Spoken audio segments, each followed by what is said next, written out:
작정과 예정과 섭리의 차이가 뭐라고 했었는지 기억나십니까? 작정이 뭐라고 했어요? 작정 뭐라고요? 어떤 거? 토탈 플랜. 그렇죠. 필기 잘하셨네요. 토탈 플랜. 그러니까 지금 작정이 가장 큰 개념이에요. 작정이 하나님이 가지고 계신 모든 계획 중에 가장 큰 개념. 그래서 하나님께서 이 작정 속에는 모든 게 다 포함되는 거예요. 그러니까 하나님이 모든 세상과 우주와 영적인 세계 혹은 비영적인 세계, 물리적인 세계라고 하죠. 그 세계까지 다 포함해서 하나님이 가지고 계신 모든 계획과 뜻.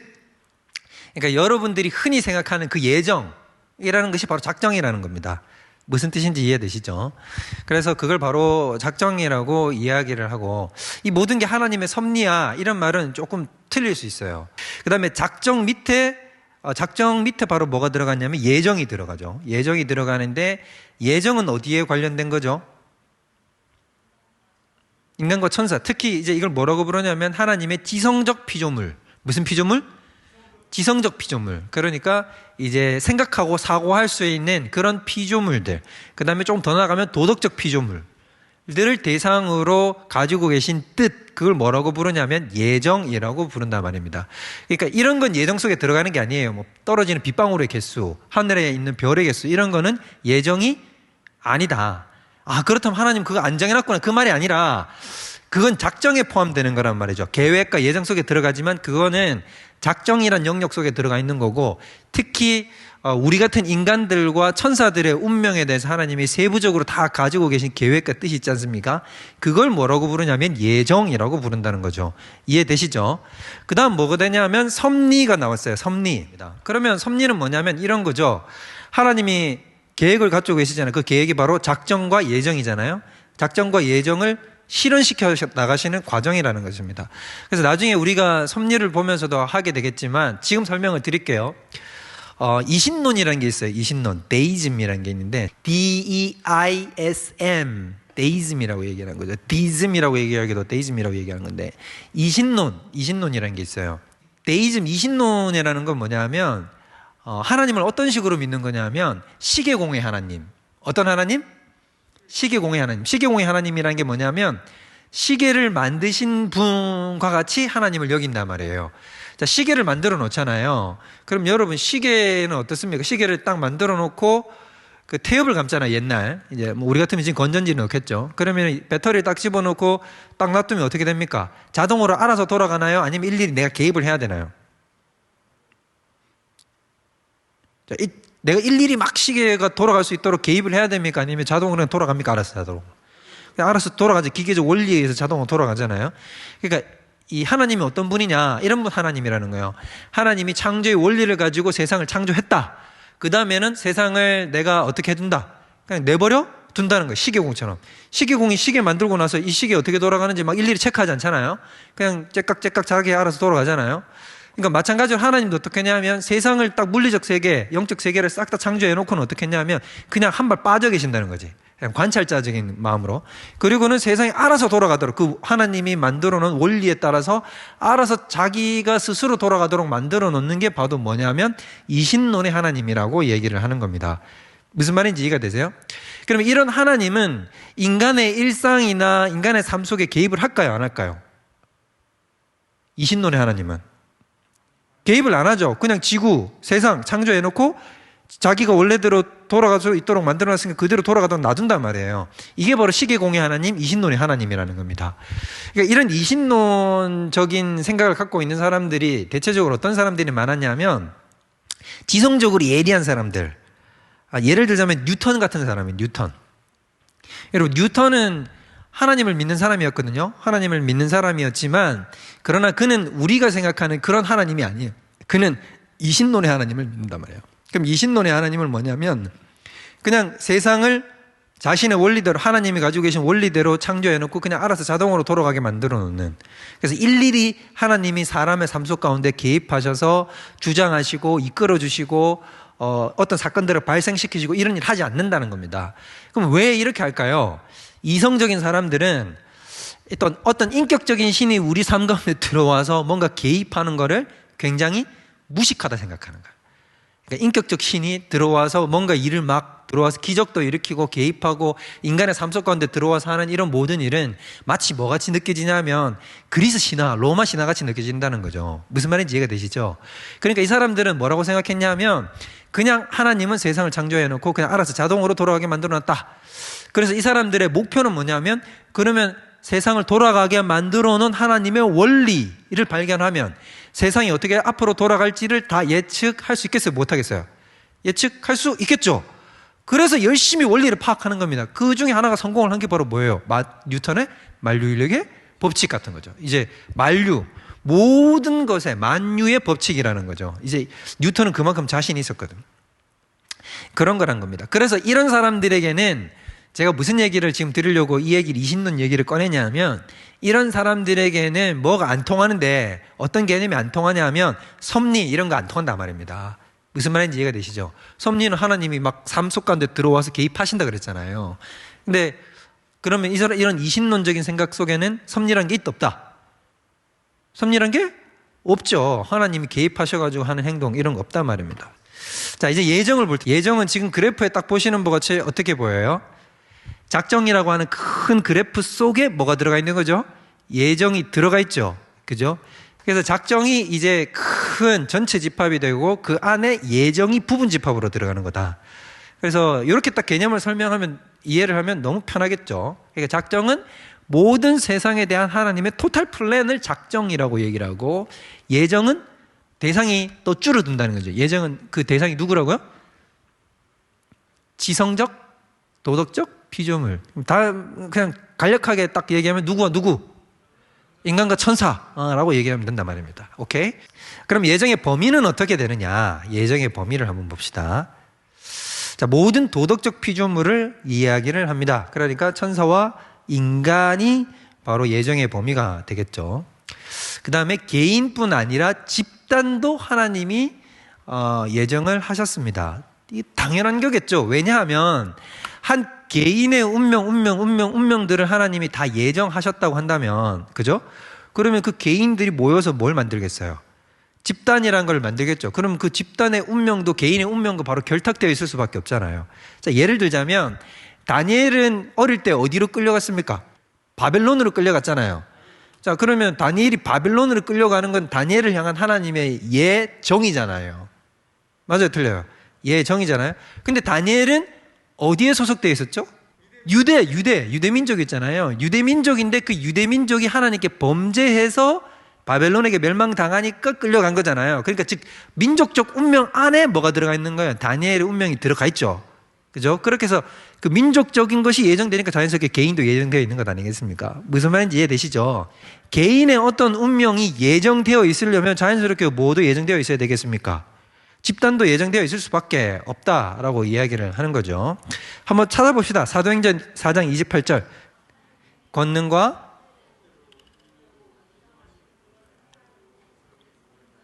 거기 예정이라는 단어가 딱 등장을 하죠. 근데 이제 많은 분들이 뭐라고 생각하시는 분들이 많냐면 예정은 무슨 칼빈이나 신학자들 같은 분들이 만들어낸 거라고 생각을 하는데 여러분 천천의 만만의 생각이다. 뭐냐면 성경에 항상 예정이라는 단어가 우리가 생각하는 것보다 훨씬 더 많이 등장합니다. 그러니까 예정이라는 말을 자체는 하나님의 계획, 작정, 예정이라는 것은 성경적 개념을 우리가 정리하는 것에 지나지 않는 거지 인간이 만들어낸 원리가 아니라는 것입니다. 그래서 여기도 보면 이 28절은 누구를 얘기하는 거냐면 그 기독교에 대해서 반대하는 사람들이 이렇게 하나님이 예정하신 뜻대로 우리를 반대합니다 라고 얘기를 하는 거거든요. 유대인들이. 그러니까 이건 집단에 대해서 얘기를 하는 거죠. 그 다음에 로마서 8장 앞에 나오는 거 그대로 갑시다. 로마서 8장. 본받게 하기 위하여 미리 정하셨으니 이는 그로 많은 형제 중에서 맏아들이 되게 하려 하심이니라. 계속 또 미리 정하신 그들을 부르신 그들을 또한 의롭다 하시고 의롭다 하신 그들을 또한 영화롭게 하셨느니라 라고 해요. 여러분 이건 정확하게 신학적 멘트예요. 그래서 여러분 29절을 보면 하나님이 미리 아셨다. 미리 예정했다 이 말이죠. 미리 아신 자들을 그 아들의 형상을 본받게 하기 위하여 미리 정하셨으니, 여기 미리 아신 자, 미리 정하셨으니 이렇게 나온 거 보니까 다 예정이죠. 그죠? 근데 여기도 뭐라고 나와요? 단수가 아니라 복수잖아요. 미리 아신 자들을, 그죠? 이 집단적인 개념들을 하나님은 다 가지고 계시다는 거 우리가 알 수가 있고, 30절을 보면 미리 정하셨다는 것은 예정 혹은 작정을 얘기하는 것이고, 그들을 부르셨다라는 것은 신학적으로 우리가 그 구원의 서정, 여정 얘기할 때 이것을 부르심이라고 얘기를 합니다. 부르심, 콜링 하시고, 부르신 그들을 의롭다 하시고 칭의가 되고, 칭의가 되니까 또 어떻게 해요? 그들을 양자 삼으시고 난 다음에 영화, 여기 우리 성화 다음에 영화 나오는 그 대목들이 그대로 다 등장을 하죠. 그러니까 개인뿐 아니라 집단도 당연히 예정되고요. 천사도 당연히 여기 포함되겠죠. 그 다음에 예정의 범위의 대상 안에 들어가시는 분이 또 누구냐면 그리스도이십니다. 그리스도. 왜 그럴까요? 와, 예수님을 예정한다고? 근데 자세히 생각해 보면 마치 이게 여러분 예정이라는 것이 예수님이 꼭두각시처럼 움직였다 이런 얘기를 하는 게 아니라, 하나님이 메시아를 이 땅에 보내주시기를 어떻게 하셨다는 겁니까? 예정하셨겠죠. 당연한 것 아니겠습니까? 예정 중에 예정은 사실 그리스도이신 거죠. 그러니까 하나님이 자신의 구원의 메시지를, 구원의 통로를 이 땅에 예수님을 통해서 보내주시겠다고 하신 것은 예정 중에 예정이시지 않겠습니까?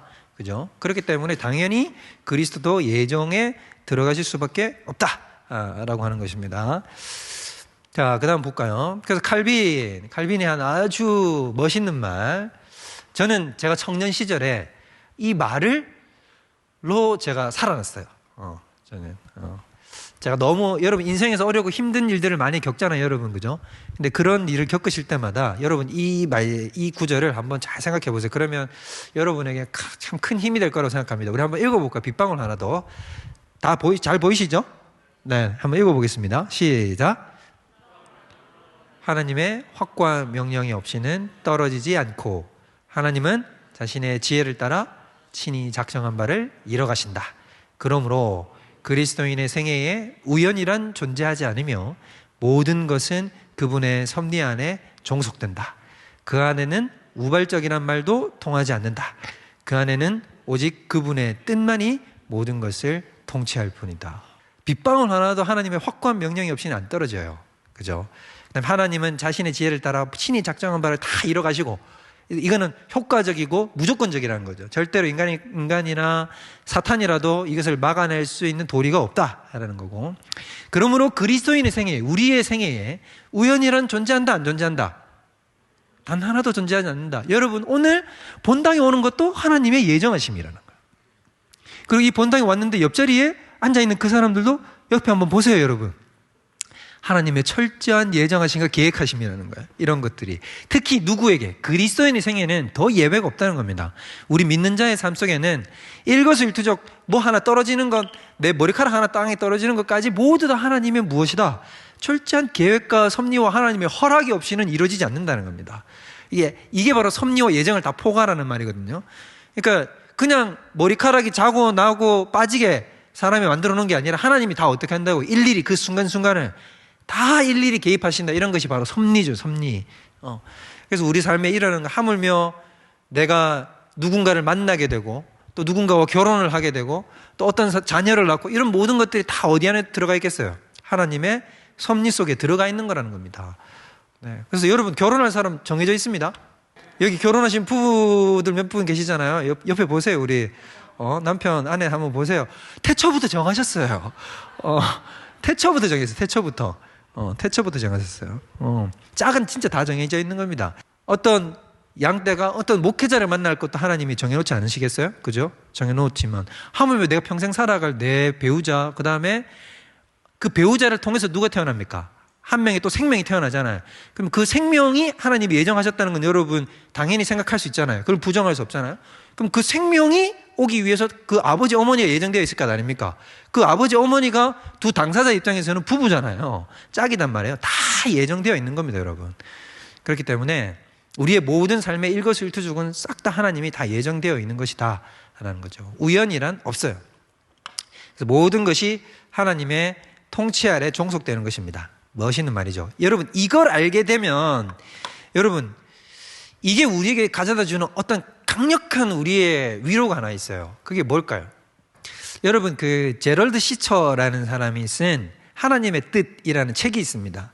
근데 그분이 이제 어떤 일을 겪었냐면 이제 자기 일가족하고 자기 장모님이, 제 기억으로는 자기 장모님까지 그 약간 이렇게 뭐 카니발 같은 어떤 밴에 이렇게 탄 거예요. 자기 운전을 하고 가고 있는데 맞은편에서 어떤 차가 왔냐면 음주 운전을 한 차가 달려와가지고 자기 차와 정면 충돌을 하게 된 겁니다. 미국에서. 충돌을 하게 됐는데 자기 아내와 자기 아이 중에 몇몇이 죽은 거예요.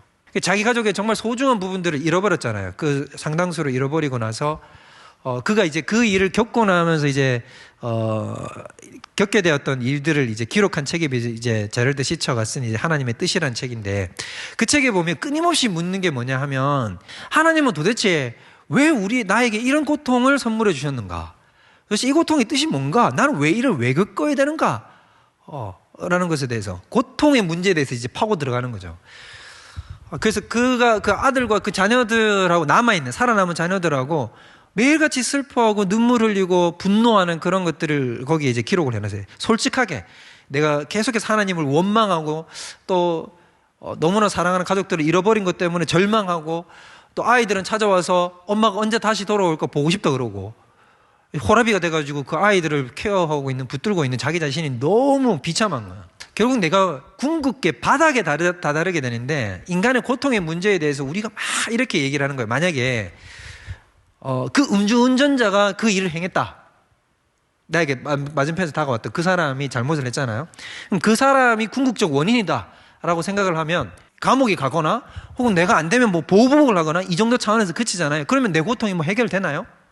그렇다면 나의 실수인가? 나는 그 자리에 가지 말았어야 되나? 왜 하필 그날 그 시간에 밴을 타고 왜 그 자리에 운전을 해서 갔는가? 여러분 어떻습니까?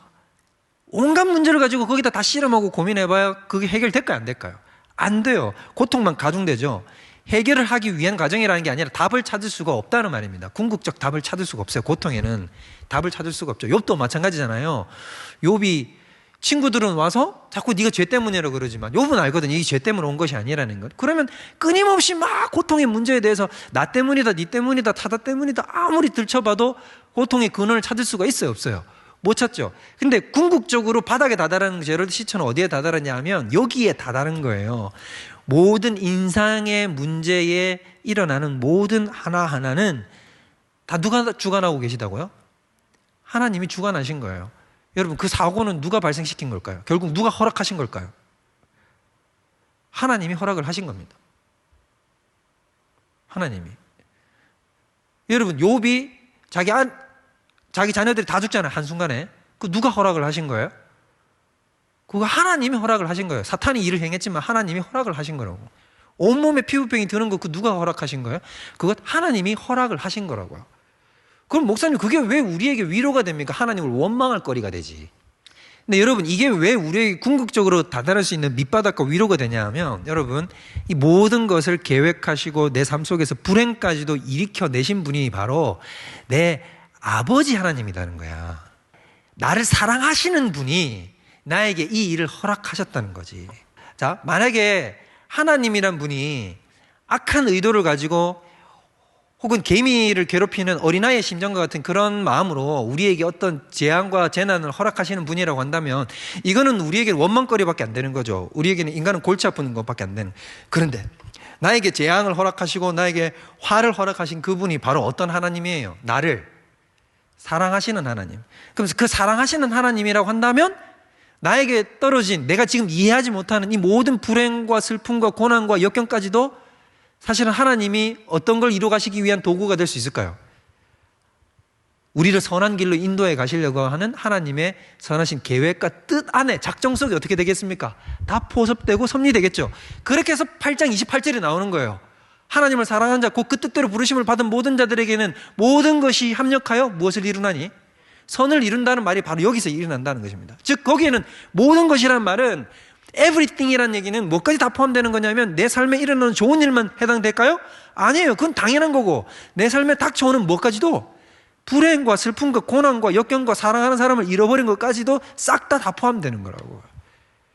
그래서 궁극적인 하나님을 믿으면 나를 주관하고 계신 그 궁극적인 주권자 하나님, 그리고 그분이 사랑의 하나님이라는 사실을 믿을 수 있으면 내 삶에 일어났던 과거의 모든 슬픔들이 사실은 하나님의 놀라운 계획과 섭리를 향해서 가기 위해서 허락하신 것이라는 것을 우리가 믿고 신뢰할 수 있다는 것입니다. 그래서 그 제럴드 시처라는 사람도 결국에는 그 모든 것을 원망하고 슬퍼하고 고통하고 괴로워하고 기도하고 이런 모든 과정 끝에 맨 밑바닥에 바로 다다라서 뭐라고 얘기를 했냐면, 이 모든 것을 주관하시는 분이 바로 하나님이시다. 하나님이시다는 사실이 나를 밑바닥을 딛고 다시 소망을 품고 딛고 올라갈 수 있게 만들어 주었다라고 하는 것입니다. 그래서 욥에게도 하나님이 원하셨던 것이 바로 그거라고요. 내가 너에게 이런 모든 고난을 허락하지만 너는 믿을 수 있느냐? 네가 이해되지 못한 이 모든 고난을 허락해도 내가 바로 너를 사랑하는 선한 하나님이라는 것을, 너는 절대 신뢰할 수 있느냐라는 것이죠. 욥이 나중에 어떻게 됩니까?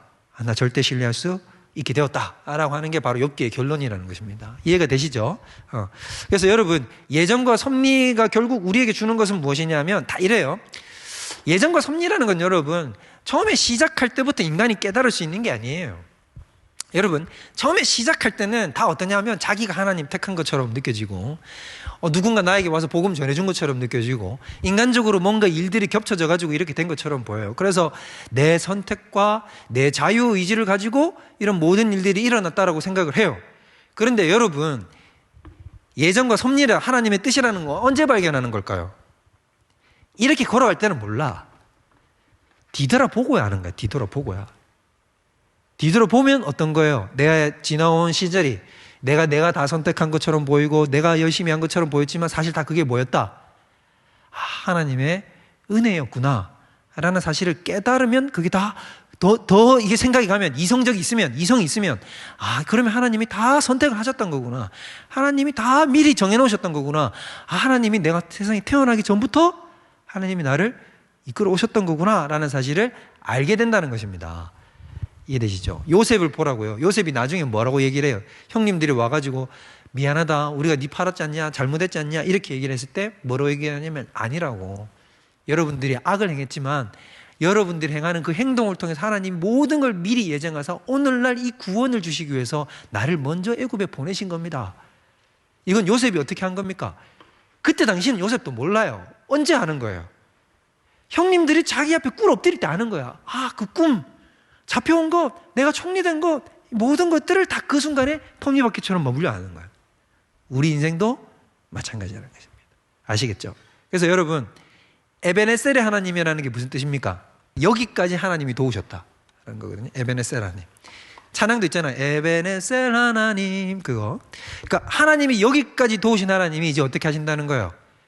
여기까지 나를 이끌어 오시고 예정하시고 도우셨으면 내 남은 인생도 어떻게 하시겠어요? 하나님의 계획과 예정과 섭리대로 반드시 우리를 하나님의 보좌 앞으로 끌고 가고야 만다. 할렐루야.